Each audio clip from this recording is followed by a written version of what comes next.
Hello everyone, ಎಲ್ರಿಗೂ ನಮಸ್ಕಾರ. Welcome back to my YouTube channel. ನನ್ನ ಇವತ್ತಿನ ವ್ಲಾಗ್ ನನ್ನ ಫೇವ್ರೆಟ್ ಪ್ಲೇಸ್ ಆಗಿರುತ್ತೆ. ಫೇವ್ರೆಟ್ ಪ್ಲೇಸ್ ಅನ್ನೋದಕ್ಕಿಂತ ದೇವಸ್ಥಾನ. ಚಿಕ್ಕ ವಯಸ್ಸಿಂದ ನಮ್ಮ ಮನೆಯಲ್ಲಿ ಕರ್ಕೊಂಡು ಹೋಗಿ ನಮ್ಮ ಮನೆಯವ್ರಿಗೆ ನನಗೆ ಎಲ್ಲ ಫೇವ್ರೆಟ್ ಆಗಿ ಪರ್ಸ್ನಲಾಗಿ ಕನೆಕ್ಟ್ ಆಗಿರುವಂಥ ದೇವರಿದು. ನನ್ನ ಯೂಟ್ಯೂಬ್ ಜರ್ನಿ ಸ್ಟಾರ್ಟ್ ಮಾಡೋದಕ್ಕೂ ನಾನು ಇವರ ಆಶೀರ್ವಾದ ತೊಗೊಂಡೆ ನಾನು ನನ್ನ ಯೂಟ್ಯೂಬ್ ಜರ್ನಿ ಸ್ಟಾರ್ಟ್ ಮಾಡಿದ್ದು. ಸೊ ಇವತ್ತು ಬೆಳಗ್ಗೆ ಎದ್ದಿದ ತಕ್ಷಣ ನಮಗೆ ಬೆಟ್ಟಕ್ಕೆ ಹೋಗಬೇಕು ಅಂತ ಅನ್ನಿಸ್ತು. ಸರಿ ಹೊರಡೋಣ ಅಂತೇಳಿ ನಾನು ನನ್ನ ಹಸ್ಬೆಂಡ್ ಇಬ್ಬರು ರೆಡಿ ಆದ್ವಿ. ಈ ಸರಿ ಬೈಕಲ್ಲಿ ಹೋಗೋಣವಾ ಅಂತ ನನ್ನ ಹಸ್ಬೆಂಡ್ ನನ್ನ ಕೇಳಿದ್ರು, ಬೈಕ್ ರೈಡ್ ಮಾಡೋಣ ಬೆಟ್ಟಕ್ಕೆ ಅಂತೇಳಿ. ನನಗೆ ಇಷ್ಟು ವರ್ಷದ ಲೈಫಲ್ಲಿ ನಾನು ಯಾವತ್ತೂ ಬೈಕ್ ರೈಡ್ ಹೋಗಿಲ್ಲ. ನಾನು ಹೋಗಿರೋದು ಕಾರಲ್ಲಿ, ಬಸ್ಸಲ್ಲಿ, ಈ ಥರನೇ. ಇದು ಹೊಸ ಎಕ್ಸ್ಪೀರಿಯನ್ಸ್ ಇರಲಿ ಅಂತ ಹೋಗೋಣ ಅಂದೆ. ಬೈಕಲ್ಲಿ ಹೋಗೋದ್ರಿಂದ ವಾತಾವರಣ ಹೇಗಿರುತ್ತೆ ಅಂತ ತಿಳ್ಕೊಂಡಿರ್ಬೇಕು. ನಾವು ನೋಡಿದ್ವಿ ಮೋಡ ಮುಚ್ಚಿರೋದ್ರಿಂದ ಮಳೆ ಬರುತ್ತೆ ಅಂತ ಗೊತ್ತಿತ್ತು. ಹಾಗಾಗಿ ನಾವು ಸ್ವಲ್ಪ ಪ್ರಿಪೇರ್ ಆಗಿದ್ವಿ. ರೈನ್ ಕೋಟ್ ಎಲ್ಲ ತೊಗೊಂಡಿದ್ವಿ, ಜಾಕೆಟ್ಸ್ ಎಲ್ಲ ತೊಗೊಂಡಿದ್ವಿ.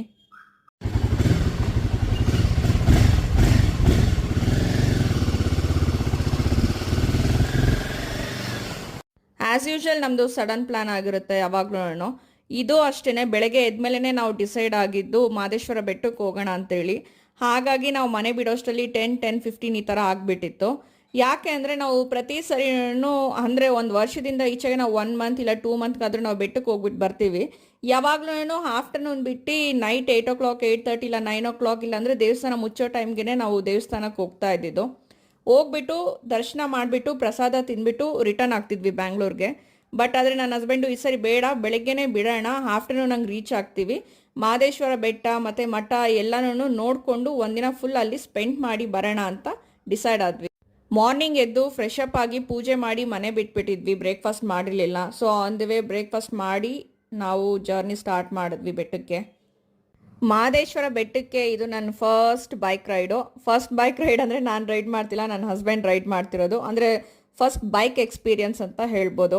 ಯಾಕೆ ಅಂದರೆ ಚಿಕ್ಕವಳಿಂದನೂ ಪ್ರತಿ ವರ್ಷ ಅಂದರೆ ವರ್ಷದಲ್ಲೂ ಒಂದು ಸರಿನಾದರೂ ಮನೆಯಲ್ಲಿ ಮಾದೇಶ್ವರ ಬೆಟ್ಟಕ್ಕೆ ಕರ್ಕೊಂಡು ಬರ್ತಾಯಿದ್ರು. ಚಿಕ್ಕವಳಿರುವಾಗ ದೊಡ್ಡವಳು ಆಗ್ತಾ ಇಲ್ಲ ನನ್ನ ಹಸ್ಬೆಂಡನ್ನು ಕರ್ಕೊಂಬರ್ತಿದ್ರು. ಬಟ್ ಇದೇ ನಾನು ಫಸ್ಟ್ ಟೈಮ್ ಬೈಕಲ್ಲಿ ಬರ್ತಾ ಇರೋದು. ಒಂಥರ ಚೆನ್ನಾಗಿದೆ. ನೋಡಿ, ಮಳೆ ಬೀಳ್ತಾ ಇದೆ. ನಾವು ಮನೆ ಬಿಟ್ಟಾಗ ಮಳೆ ಇರಲಿಲ್ಲ, ಇಲ್ಲಿ ಸಣ್ಣ ಸಣ್ಣ ಹನಿ ಆಗ್ತಿದೆ. ಬಟ್ ಆದರೆ ನಾವೇನು ನೆನೆಯೋಷ್ಟೇನೂ ಇರಲಿಲ್ಲ. ನನ್ನ ಹಸ್ಬೆಂಡ್ ಎಲ್ಲ ಒಂಥರ ಅವ್ರು ಹೆಂಗೆ ಅಂದರೆ ಅಡ್ವೆಂಚರಸ್ ಬೈಕ್ ರೈಡರ್ ಅವರು. ಅವ್ರಿಗೆ ಇದೆಲ್ಲ ಎಕ್ಸ್ಪೀರಿಯನ್ಸ್ನ ತುಂಬ ಇಷ್ಟಪಡ್ತಾರೆ. ನನಗೂ ಇಷ್ಟ ಆಗುತ್ತೆ. ಬಟ್ ಆದರೆ ನಾವು ಸ್ವಲ್ಪ ಪ್ರಿಕಾಷನ್ಸ್ ತೊಗೊಂಡಿರ್ಬೇಕಾಗುತ್ತೆ. ನಾನು ಜಾಕೆಟ್ಸು, ರೈನ್ ಕೋಟು, ಕಾಟನ್ನು, ಏನೇನು ಬೇಕು ಸ್ಕಾರ್ಫು ಎಲ್ಲ ನಾನು ತೊಗೊಂಡಿದ್ದೆ. ಸೊ ನೀವು ಯಾರಾದರೂ ಬೈಕಲ್ಲಿ ಬರೋರಾದರೆ ಕೆಲವೊಬ್ಬೊಬ್ರಿಗೆ ಅಡ್ಜಸ್ಟ್ ಆಗುತ್ತೆ, ಕೆಲವೊಬ್ಬೊಬ್ರಿಗೆ ಅಡ್ಜಸ್ಟ್ ಆಗೋದಿಲ್ಲ. ಸೊ ಅವರೆಲ್ಲನೂ ಮೊದಲೇ ಪ್ರಿಕಾಷನ್ ತೊಗೊಂಡು ಬನ್ನಿ. ಬಟ್ ತುಂಬಾ ಚೆನ್ನಾಗಿದೆ, ವ್ಯೂ ನೋಡಿ ಸಕ್ಕದಾಗಿದೆ. ನಾನಂತೂ ಏನು ಮಾತಾಡ್ತಾನೆ ಇರಲಿಲ್ಲ, ಆ ಕಡೆ ನೋಡ್ಕೊಂಡಿದ್ದೆ, ಅಷ್ಟು ಚೆನ್ನಾಗಿತ್ತು. ನಮ್ಮ ಮನೆಯಿಂದ ಬೆಟ್ಟಕ್ಕೆ 4 ಅವರ್ ಜರ್ನಿ ಇತ್ತು. ಮತ್ತು ಗಾಳಿ ತುಂಬ ಇತ್ತು. ಹಾಗಾಗಿ ಸ್ವಲ್ಪ ಸ್ಲೋ ಆಗಿ ಹೋಗಿ ಅಂತ ಹೇಳ್ತಾ ಇದ್ದೆ ನಾನು. ಮತ್ತು ನಮಗೆ ಸ್ಟ್ರೈನ್ ಆಗಬಾರ್ದಲ್ವಾ, ಹಾಗಾಗಿ. ಮತ್ತು ನನಗೆ ಗಾಳಿಗೋ ಏನಕ್ಕೋ ಗೊತ್ತಿಲ್ಲ, ಬಾಯೆಲ್ಲ ಒಣಗೋ ಥರ ತುಂಬ ಅನ್ನಿಸ್ತಿತ್ತು. ಹಾಗಾಗಿ ಒಂದು ಕಡೆ ಸ್ಟಾಪ್ ಮಾಡಿ ಎಳ್ನೀರೆಲ್ಲ ಕುಡ್ಕೊಂಡು ಸ್ವಲ್ಪ ರಿಲ್ಯಾಕ್ಸ್ ಆಗಿ ಮತ್ತೆ ಹೊರಟ್ವಿ. ಈ ಲೊಕೇಶನ್ನು ವಿಡಿಯೋದಲ್ಲಿ ಹೇಗೆ ಕಾಣ್ತಿದ್ಯೋ ನಿಮಗೆ ಗೊತ್ತಿಲ್ಲ ನನಗೆ. ಬಟ್ ಆದರೆ ರಿಯಲಾಗಿ ಲೈವಾಗಿ ನೋಡೋದಕ್ಕೆ ಈ ಲೊಕೇಶನ್ ತುಂಬ ಚೆನ್ನಾಗಿತ್ತು, ತುಂಬಾ ಸಕ್ಕತ್ತಾಗಿತ್ತು. ಸುತ್ತ ಬೆಟ್ಟ ಗುಡ್ಡ, ಗ್ರೀನು, ಗಾಳಿ. ನಾನೊಂದು ಸ್ವಲ್ಪ ಹೊತ್ತು ಅಲ್ಲಿ ನಿಲ್ಲಿಸ್ಬಿಟ್ಟು ಸ್ವಲ್ಪ ರಿಲ್ಯಾಕ್ಸ್ ಆಗಿದ್ವಿ ನಾನು ನನ್ನ ಹಸ್ಬೆಂಡು. ಮತ್ತು ಅಲ್ಲಿ ಸ್ವಲ್ಪ ನಾನು ಫೋಟೋಶೂಟೂ ಮಾಡಿಕೊಂಡೆ. ಅದಾದಮೇಲೆ ನಾವು ಬೆಟ್ಟಕ್ಕೆ ಮತ್ತೆ ಟ್ರಾವೆಲ್ ಮಾಡೋಕ್ಕೆ ಸ್ಟಾರ್ಟ್ ಮಾಡಿದ್ವಿ. ನನ್ನ ಹಸ್ಬೆಂಡ್ ಹೇಳ್ತಿದ್ರು ಅವ್ರಿಗೆ ಬಿಸಿಲಿದ್ರೆ ಸ್ವಲ್ಪ ಸ್ಟ್ರೈನ್ ಆಗೋದು ಅದೆಲ್ಲ ಆಗುತ್ತೆ, ಬಟ್ ಆದರೆ ಈ ಥರ ವಾತಾವರಣ ಇದ್ದರೆ ನಾವು ಎಷ್ಟು ದೂರ ಬೇಕಾದರೂ ರೈಡ್ ಮಾಡ್ಬೋದು ಅಂತ. ಅವರು ಅಡ್ವೆಂಚರಸ್ ರೈಡರ್ ಆಗಿರೋದ್ರಿಂದ ಎಲ್ಲ ಇಷ್ಟಪಡ್ತಾರೆ. ನನಗೆ ಇದೆಲ್ಲ ಬೈಕ್ ರೈಡು ಇದೆಲ್ಲ ಸ್ವಲ್ಪ ಹೊಸದು. ಸೊ ಅವರು ನನಗೆ ಮೋಟಿವ್ ಮಾಡ್ತಿದ್ರು, ಯು ಆರ್ ಅ ಟ್ರಾವೆಲರ್, ನೀನು ಇದನ್ನೆಲ್ಲ ಎಕ್ಸ್ಪೀರಿಯನ್ಸ್ ಮಾಡಬೇಕು ಅಂತ ಮೋಟಿವ್ ಮಾಡ್ತಾಯಿದ್ರು. ನನಗೂ ಒಂಥರ ಮಿಕ್ಸ್ಡ್ ಫೀಲಿಂಗು, ಒಂಥರ ಚೆನ್ನಾಗಿತ್ತು. ಗಾಳಿ, ಬೈಕ್ ರೈಡು ಅದೆಲ್ಲ ಒಂಥರ ಇಷ್ಟಪಟ್ಟು ಟ್ರಾವೆಲ್ ಮಾಡ್ತಾ ಇದ್ದೀವಿ. ನಾವೀಗಾಗಲೇ ಫಾರೆಸ್ಟ್ ಒಳಗಡೆ ಹೋಗ್ತಾ ಇದ್ದೀವಿ. ನಮಗೆ ಪ್ರತಿ ಸರಿನೂ ಮಾದೇಶ್ವರನ ಬೆಟ್ಟಕ್ಕೆ ಬರುವಾಗಲಿ ಹೋಗುವಾಗಲಿ ನಮಗೆ ವೈಲ್ಡ್ ಅನಿಮಲ್ ಸೈಟ್ ಆಗೇ ಆಗುತ್ತೆ.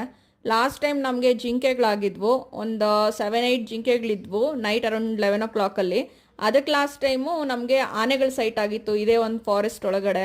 ನನ್ನ ಹಸ್ಬೆಂಡ್ ಡ್ರೈವ್ ಮಾಡ್ತಾ ರೈಟ್ ಸೈಡ್ ಸುಮ್ಮನೆ ನೋಡಿದ್ರೆ ಏನೋ ಕಪ್ಪಗಿದೆ ಅಂತ ರೋಡ್ ಕ್ರಾಸಿಂಗ್ ಬರ್ತಿದೆ, 10-15 ಕಾಡಾನೆಗಳು ಬಂದ್ಬಿಟ್ಟಿದೆ. ನಾನು ನೋಡ್ಕೊಳ್ಳೇ ಇಲ್ಲ, ಕಾರ್ ತುಂಬ ಸ್ಪೀಡಲ್ಲಿತ್ತು, ನಾವು ಮುಂದಕ್ಕೆ ಬಂದುಬಿಟ್ಟಿದ್ವಿ. ಆಮೇಲೆ ನನ್ನ ಹಸ್ಬೆಂಡ್ ಸ್ಲೋ ಮಾಡಿ ಹೋಗ್ಲಿ, ನೋಡ್ತೀಯಾ ರಿಟರ್ನ್ ತೊಗೊಳ್ಳ ಅಂತಿದ್ರು. ಎಲ್ಲರೂ ಅಷ್ಟೊತ್ತಿಗೆ ಜನ ಟೂ ವೀಲರಲ್ಲೆಲ್ಲ ಬರೋರೆಲ್ಲ ಜನ ಸೇರಿಬಿಟ್ಟು ಎಲ್ಲರನ್ನೂ ಸ್ಟಾಪ್ ಮಾಡ್ತಿದ್ರು, ಆನೆ ಕ್ರಾಸಿಂಗಲ್ಲಿದೆ ಬರಬೇಡಿ ಅಂತ. ನಾವು ಬೆಟ್ಟ ರೀಚ್ ಆಗೇ ಬಿಟ್ವಿ. ಇದು ಬಂದು ಬೆಟ್ಟದ ಎಂಟ್ರೆನ್ಸ್ ಆಗಿರುತ್ತೆ. ಮಾದೇವನ್ ನೋಡೋಕೆ ಬರೋವಂಥ ಎಲ್ಲ ಜನರು ಇಲ್ಲಿ ಟ್ಯಾಪ್ ಇರುತ್ತೆ, ಕೈಕಾಲನ್ನ ವಾಶ್ ಮಾಡಿಕೊಂಡು ಧೂಪ ಹಾಕಿಬಿಟ್ಟು ಉಗೆ ಉಗೆ ಮಾದೇವ, ಉಗೆ ಉಗೆ ಮಾದೇಶ್ವರ, ಉಗೆ ಉಗೆ ಮಾದಪ್ಪ ಅಂತ ಹೇಳ್ಕೊಂಡು ಬೆಟ್ಟ ಹತ್ತುತ್ತಾರೆ.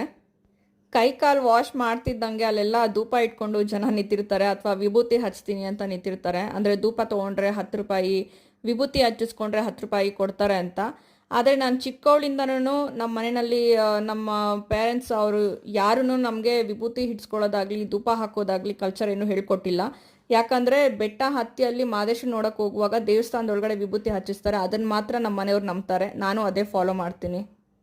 ನಾವು ಕೈ ಮುಗ್ದು ಉಗೆ ಮಾದಪ್ಪ ಅಂತ ಹೇಳಿ ಹೊರಡೋಷ್ಟರಲ್ಲಿ ಮಳೆ ಬೀಳ್ತಿದೆ. ನಾವು ಕಾಡೊಳಗಡೆ ಬೆಟ್ಟ ಹತ್ತಕ್ಕೆ ಸ್ಟಾರ್ಟ್ ಮಾಡಿದಾಗ ಎಷ್ಟೊಂದು ಕೋತಿಗಳು ರೋಡ್ ಮೇಲೆ ನೋಡಿದ್ವಿ. ಏನಪ್ಪ ಇಷ್ಟೊಂದು ಅಂತ ನೋಡಿದ್ರೆ ಮನುಷ್ಯರು ಅದಕ್ಕೆ ಫೀಡ್ ಮಾಡ್ತಾ ಇದ್ದಾರೆ. ಅದು ತುಂಬ ತಪ್ಪು. ಅಂದರೆ ಊಟ ತಿಂಡಿ ಕೊಡಬಾರ್ದು ಅನಿಮಲ್ಸ್ಗೆ ಅಂತಲ್ಲ, ಅದು ಊಟಕ್ಕೋಸ್ಕರ ಬಂದು ಆಕ್ಸಿಡೆಂಟ್ ಆಗೋದು ಅಥವಾ ವೈಲ್ಡಾಗಿ ರಿಯಾಕ್ಟ್ ಆಗೋದು ಆದರೆ ಕಷ್ಟ. ನಾವು ಸ್ವಲ್ಪ ಸ್ಲೋ ಮಾಡಿದ್ರೆ ಕೈ ಚಾಚಿ ತಿಂಡಿ ಕೊಡಿ ಅಂತ ಎಕ್ಸ್ಪೆಕ್ಟ್ ಮಾಡ್ತಿದ್ದೆ. ನಾವು ಇನ್ನೇನು ದೇವಸ್ಥಾನ ರೀಚ್ ಆದ್ವಿ, ಒಂದು ಕಡೆ ಸ್ಟಾಪ್ ಮಾಡಿದ್ವಿ. ಸ್ವಲ್ಪ ದೂರದಿಂದ ನೋಡಿ ಮಾದಪ್ಪ ಕಾಣ್ತಿದೆ. ಇದು ಎಲ್ಲ ಕಡೆ ಬೆಟ್ಟ ಹತ್ತಿ ದೇವಸ್ಥಾನಕ್ಕೆ ಹೋದರೆ ಮಾದಪ್ಪನ ಗುಡಿ ಒಂಥರ ಡಿಫ್ರೆಂಟು. ಬೆಟ್ಟ ಹತ್ತು ಇಳಿದು ಹೋಗಬೇಕು, ಚೆನ್ನಾಗಿದೆ. ನಾವು ರೀಚ್ ಆಗಿ ಗಾಡಿ ಪಾರ್ಕ್ ಮಾಡಿದ್ವಿ. ಮತ್ತೆ ದೇವಸ್ಥಾನದ ಹತ್ರ ಮಳೆ ಬೀಳ್ತಾ ಇದೆ. ಸೊ ನಂಗೆ ಥಂಡಿ ಅಂತ ನಾನು ಸ್ವಲ್ಪ ಪ್ರಿಪೇರ್ ಆದೆ. ದೇವರಿಗೆ ಅನಿಸುತ್ತೆ ಬಾವಿಯಿಂದ ನೀರು ತೊಗೊಂಡು ಹೋಗ್ತಾ ಇದ್ದಾರೆ. ನಾನು ಚೆನ್ನಾಗಿದೆಯಲ್ಲ ಅಂತ ವಿಡಿಯೋ ಕ್ಯಾಪ್ಚರ್ ಮಾಡ್ತಾ ಇದ್ದೀನಿ. ತಾತ ಹೊಡೆಯೋ ಥರ ನೋಡ್ತಿದ್ದಾರೆ. ಫೈನಲ್ ಆಗಿ ಮಾದೇಶ್ವರನ ಬೆಟ್ಟಕ್ಕೆ ಮಾದಪ್ಪನ ನೋಡೋದಕ್ಕೆ ಅಂತ ಬಂದುಬಿಟ್ವಿ. ಮೊದಲು ಹೊರಗಡೆ ಫುಲ್ಲು ನೋಡೋಣ ಅಂತ ಹೇಳ್ಬಿಟ್ಟು ಸುತ್ತಮುತ್ತ ಓಡಾಡ್ತಾ ಇದ್ದೀವಿ. ಯಾಕಂದರೆ ವೀಕೆಂಡ್ ಆಗಿದ್ರೂ ಜನ ಕಮ್ಮಿ ಇದ್ದಾರೆ. ಮೇ ಬಿ ಕ್ಲೈಮೇಟ್ ಹೀಗಿರೋದಕ್ಕೋ ಏನೋ ಗೊತ್ತಿಲ್ಲ.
ಚಾನಲ್ ಬರ್ತಾ ಇರಲ್ಲ.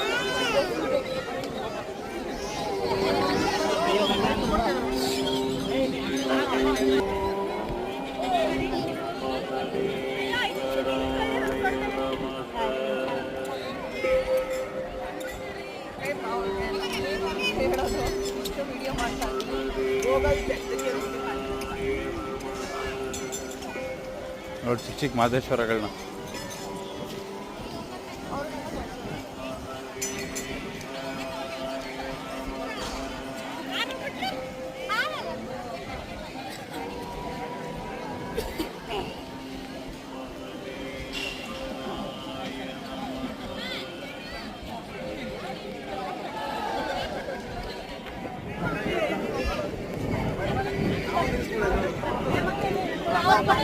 ತಂಪಾದ ವಾತಾವರಣದಲ್ಲಿ ದೇವಸ್ಥಾನ ಒಂದು ಸುತ್ತ ಹಾಕಿದ್ವಿ. ಅದಾದಮೇಲೆ ದರ್ಶನ ಮಾಡೋಣ ಅಂತ ಹೋದ್ವಿ. ನೋಡಿ ಎಷ್ಟು ಖಾಲಿ ಇದೆ. ಅದೇನೋ ನಮ್ಮ ಲಕ್ಕೋ ಏನೋ ಗೊತ್ತಿಲ್ಲ. ನಾನು ಬಂದಾಗೆಲ್ಲ ಇದೇ ರೀತಿನೇ ಖಾಲಿ ಇರುತ್ತೆ. ಬಟ್ ನಾನು ಚಿಕ್ಕವಳಿರೋಗೆಲ್ಲ ಕ್ಯೂ ಅಲ್ಲಂತೂ ನಿಂತ್ಕೊಂಡು ಸುಸ್ತಾಗಿ ಹೋಗಿರೋದುಂಟು.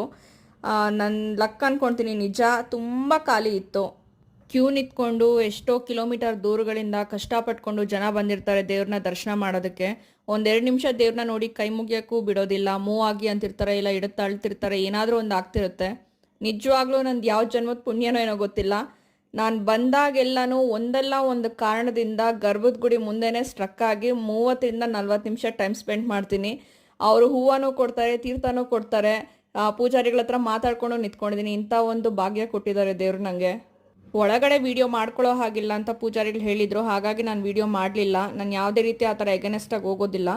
ಮತ್ತು ಹೊರಗಡೆ ಬರ್ತಿರುವಾಗ ಗಣಪತಿ ಇದೆ, ಮತ್ತು ಶಿವ ಇತ್ತು, ಅದೆಲ್ಲ ನಾನು ಕ್ಯಾಪ್ಚರ್ ಮಾಡ್ಕೊಂಡಿದ್ದೀನಿ.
ಮಾದಪ್ಪನಿಗೆ ಯಾರಾದರೂ ಹರಿಸ್ಕೊಂಡಿದ್ರೆ ಈ ರೀತಿಯಲ್ಲಿ ರಥನ ಹೇಳಿಸ್ತಾರೆ, ಬೆಳ್ಳಿ ರಥ, ಚಿನ್ನದ ರಥ.